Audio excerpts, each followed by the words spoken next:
everybody and welcome to another Doctor Who review. This time I'm reviewing a 7th Doctor story. It's his very first, Time and the Rani.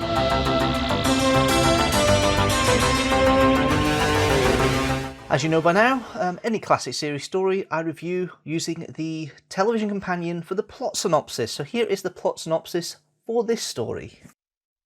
The Rani has taken control of the planet Lacertia and forced the peaceful Lacertians to build a rocket silo-cum-laboratory base into a cliff face.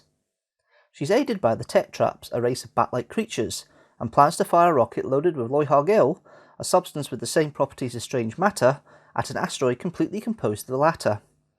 As a preliminary to this, she's created a huge artificial brain and kidnapped a number of geniuses, including Pasteur and Einstein from Earth, to imbue it with the ability first to identify and then to calculate the correct way to create Loihar-Gil for her in the laboratory. The newly regenerated Doctor and Mel manage to stop her, and the planet is saved. The Rani is captured by the Tech Traps, who decide to take her as prisoner back to the home world. Okay, the first story of Sylvester McCoy's era, and as always with some of these stories, is a kind of hangover from its previous era. It's very much a Colin Baker-esque story, written by Pip and Jane Baker, who are very much Colin Baker-esque writers, and including a character that first started in the Colin Baker's era, the second appearance of the Rani, played by Kate O'Mara. Some people have criticism of this story, think it's a bit weak and a bit over the top, and maybe a bit too camp. But actually, there's some interesting concepts here with the scientific side, which Pip and Jane Baker always try and put into their stuff, especially when they utilise the Rani as a character.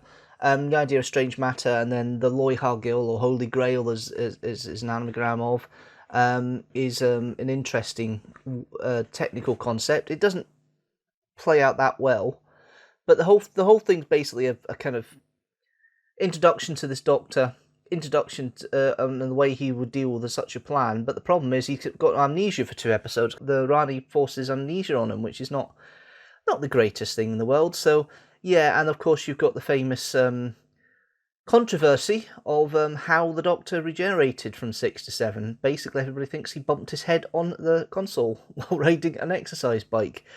It's not the best setup for a story, but it is still an enjoyable story to watch nonetheless overall, and it runs at a decent pace. It's directed fairly well, and I'll get into some of the elements of what I think is really good a little bit later.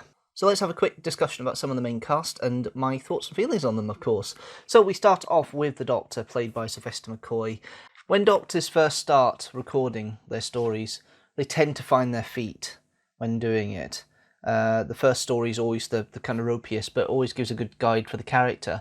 I've done 3 other regeneration stories in the reviews so far.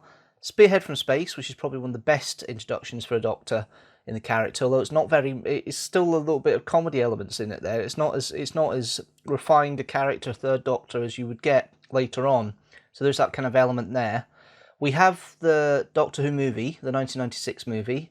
Yes, I know 60 minutes of it is only Paul McGann, the rest of it's kind of flailing about with Sylvester McCoy being shot, and a botched operation to find out why his heart was beating so fast and all that, but McGann does a very... the character itself was well presented by Paul McGann, maybe a little bit lacking, but you do get the elements of this new character quite well. You've then got Rose, which I think is probably the one that's established the best the story of the incarnate of the Doctor. It's obvious that this Doctor's been about for a little bit, but he's not seen himself that much. But that helped with hindsight with that one, because Eccleston actually filmed the story second, Rose second, I think it was. So he got into the character a little bit before he actually did his first story. So it kind of helped a little bit with that. McCoy isn't so lucky. He recorded this is his first story.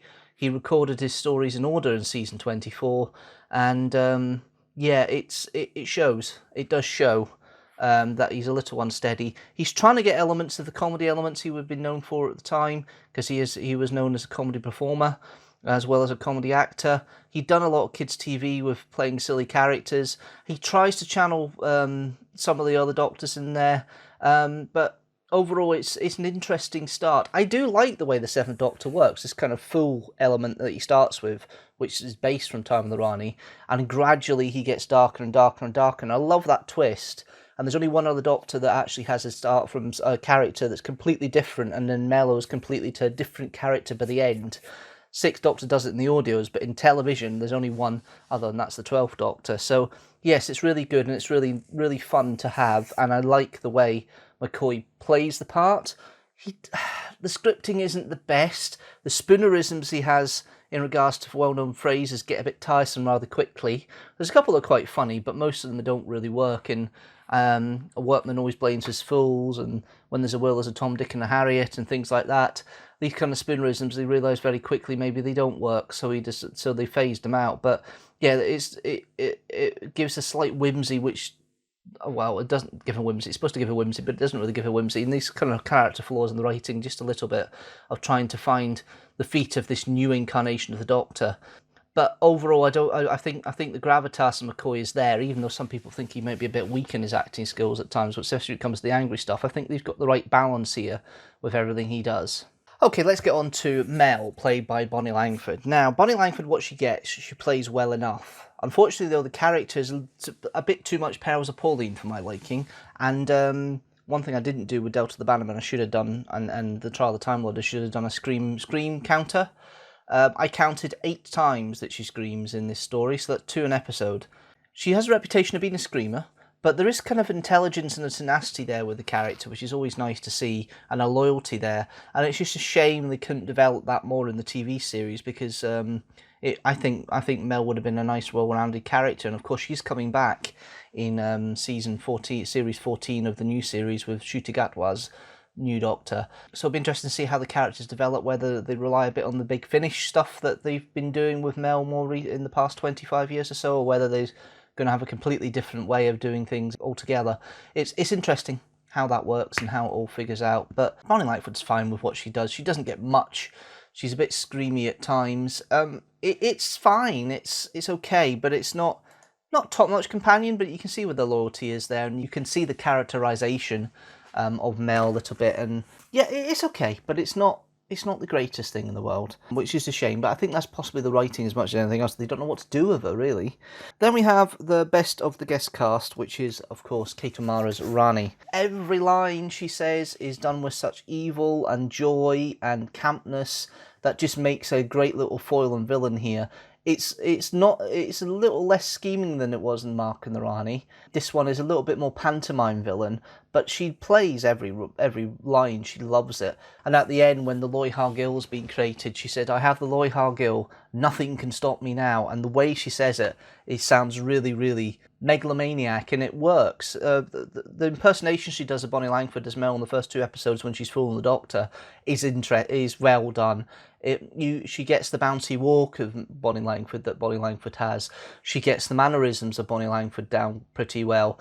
I think it's a great guest appearance, and actually supersedes one of the main leads in Bonnie Langford, just in respect, because I'd really want Kate O'Mara to be the companion as Mel, rather than Bonnie Langford to be the companion as Mel in this story. And it's not a slight in the actress of Bonnie Langford at all, but it's just obviously the way the side of Mel that's been shown here from the fake Mel, which I actually appreciate more than the real Mel at this point, which is a shame, but it's the nature of it. It's a great little role, great fun, and yeah, I do like the way the Rani is played. So there's 4 characters I'm going to mention in this one, guest cast. We've got Icona, played by Mark Greenstreet, very much the rebel of the Lacertians, very much wanting to try and fight the Rani's takeover and what's been happening here. And he knows about the Tetraps quite a bit, but I don't think he knows too much about the Rani. It's interesting. The fact that he's quite a fighter, and the fact he's kind of takes sympathy a little bit with Mel, but understands her tenacity a little bit and supports her, is a great little way that's been played by Mark Greenstreet, and it's actually a nice little character to watch and appreciate his sorrow and his fight he has, especially when Beos and Faroon's daughter Sana is killed with the bubble traps. I think that's really the emotion he puts across with that, and the hatred he has for what's happened to his planet really comes across, and it really does work for me. We then have Urak, played by Richard Gauntlet. Very interesting and nice little growly monster character. I don't know whether the audio effects work as well as they could do. We could have a bit more breathy monster in there than the audio effects we get, the kind of 80s audio effects we get. The whole idea of Urak and this creature and the tech traps is a nicely realised design. He's a bit of a fawning head of the tech traps, and it works enough for the story, it does. We then have the two other guest casts. We've got Bayes, played by Donald Pickering, which is his last appearance in Doctor Who. He's appeared three times, I think, in Doctor Who. He's definitely appeared in the Faceless ones, because he appeared alongside Wanda Ventman at that point. I think he's made another appearance since, and this is his last appearance in Doctor Who, as the leader of the Lacertians Bayes. You can tell he's conflicted. You can tell that the character is conflicted about trying to help the Rani, but he sees that as the best way of getting rid of the Rani, is to help her in all her schemes, even if he despises some of them. And you can tell that kind of divided loyalty when the Doctor wants Bayes to help him early in part 3, and he doesn't want, when he takes the thermostat away, and Bayes kind of thinks, no, I can't do this, you're risking my people, I've got to effectively defend the Rani here. And it's an interesting conflict that's been put across, and I think that's well written, and it's well played by Donald Pickering. Then we've got Wanda Ventman, who has made definitely her third appearance in Doctor Who. She appeared in Image of the Fendal. She appeared in the Faceless ones. This is not as big a role as she does in other stories, but Falloon is a nice counterpoint, being the wife of Bayes, and the characterization and the way they bounce off each other. It's quite a lovely little characterization here from Wanda Ventman, and actually works quite well. I like Falloon very much. She's very much the sympathetic side of the character. She's got a bit of fight in her, but she kind of respects Bayes's instructions and wants to be a good supportive wife to what he's doing. And yeah, Wanda Ventman has a good bit to chomp on here, and it's really nice seeing it. It really is. Okay, let's get into some of the production bits and pieces, and some of the bits I like of Time of the Rani, and some of the bits I'm not quite sure of. I think the writing's probably the biggest flaw here. It's definitely a rushed writing. I don't think the script really works well with what they wanted. It's definitely a hangover from Doctor Who of the Colin Baker's era, but it was written as a story for a continuation for Colin Baker in that respect. But there was a lot of rushing about, because there was about 4 months between Colin Baker being sacked and Sylvester McCoy starting his role as the Doctor in April 1987. So it's a rush production, it's a rush script, and you can see that with some of the production values that happened in the story in regards to some of the studio sets and things like that. What does work well is the location work. The location works really well with a quarry. I love the paint box effects for the pink sky, and the best effect of all, and I think one of the most effective effects I've seen in Doctor Who of that time, is the bubble traps. It's 3 or 4 different layers of effects. You've got the visual panning of the camera live on set, with all the explosions of what would be the bubble trap bouncing about. You've then got a kind of bubble trap digitized model thing that's been used, which is used to spinning about, and that effect is played about quite well on screen. You've then got the bits inside with these people in green screen spinning around on a spinning platform, which I think is really nice. And then you've got the base bit, which Mel gets caught up in when she hits the water, and gets clear, doesn't explode, but clears the water. It's an interesting effect, and it works well as one of the best effects I've seen of Doctor Who. With the imagination and the budget they had, it's actually well realised, and putting together all these different techniques of visual effects to make it a virtually seamless effect, and it works well every time it comes up. The best two, of course, are San's death, the first one where the bubble trap is triggered.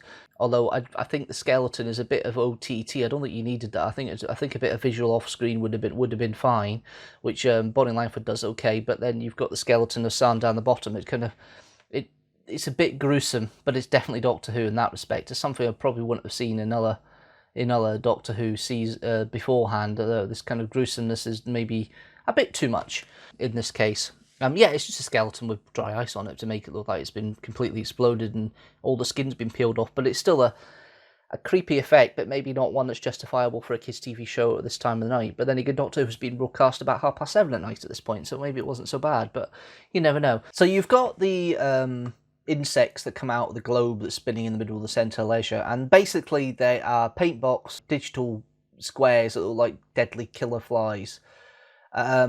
It works. It's okay. It's one of these things where they're trying to get some sort of visual element here when they could potentially have just done some blind acting, not had anything come up. So in that respect, it's one of these things. It's them trying something different for the time, but it does look dated, does look a bit shoddy, the effect. And again, another skeleton with the bracelets later on.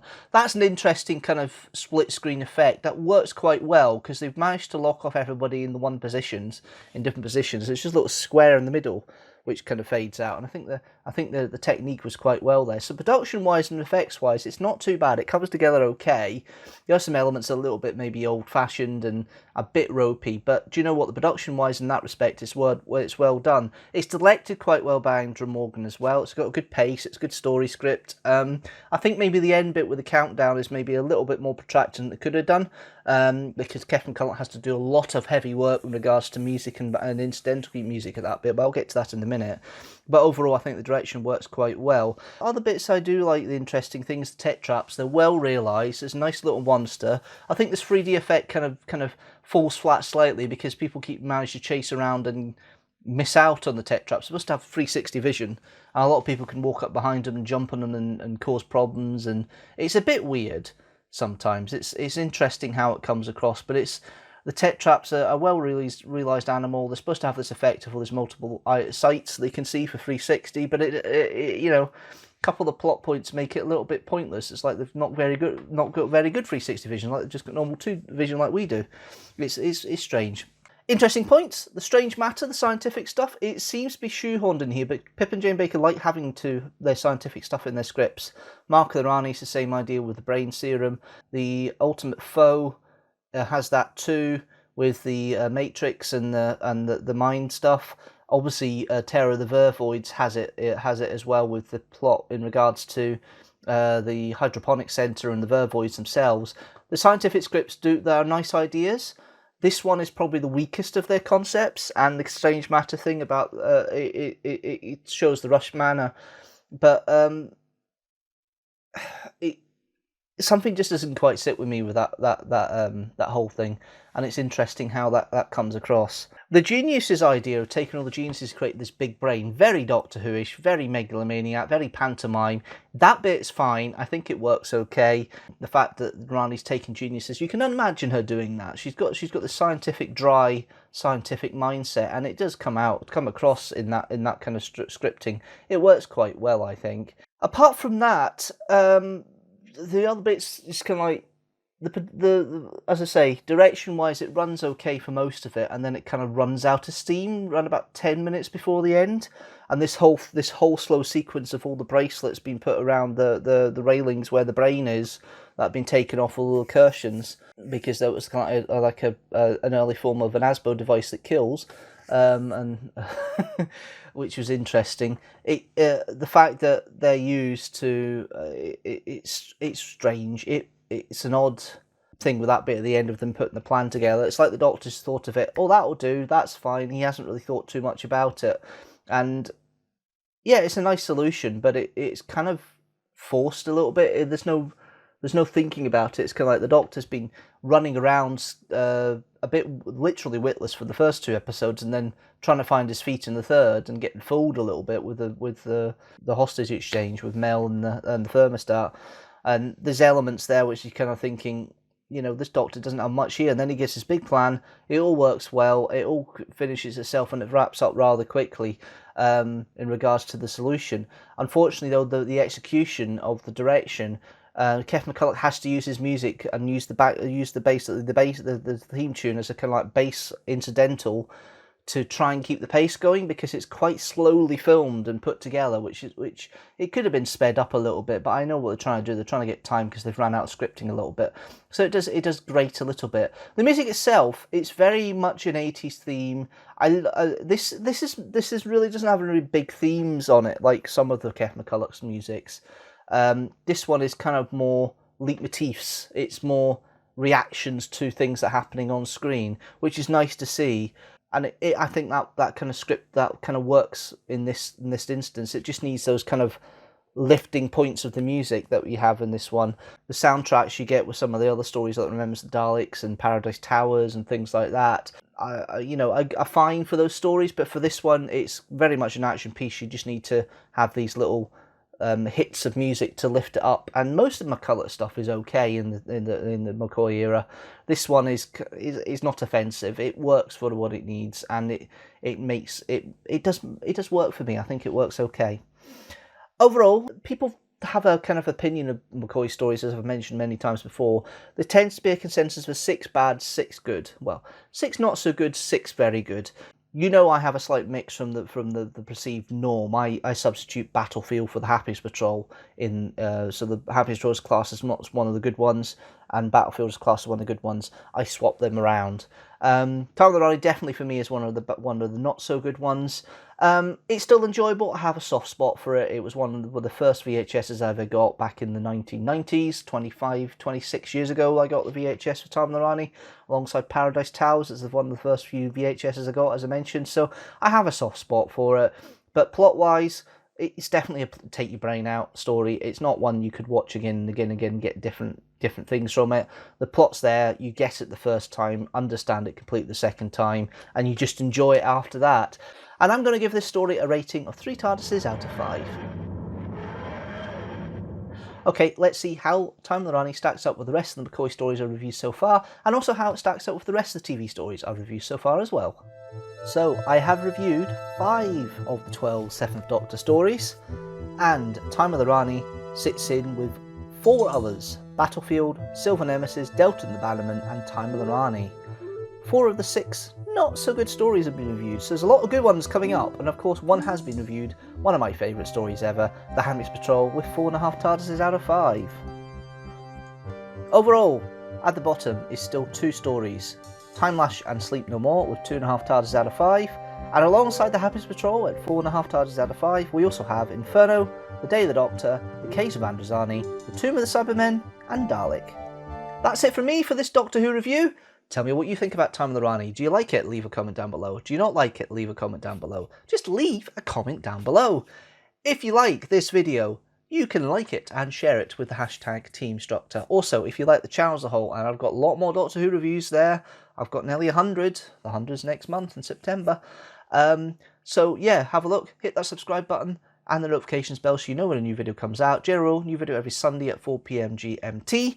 You can follow me in the socials as well. You can go to Facebook. You can go to what is now called X, not Twitter. You can go to Instagram. You can go to the YouTube community page. And you can go to the Patreon at patreon.com/deanstructor. But apart from that, that's it from me for now. I am back on Wednesday at 6 PM GMT with the Big Finish audio review of The Holy Terror. Until that time though, guys, thank you very much for watching, and you know what? I will see you later.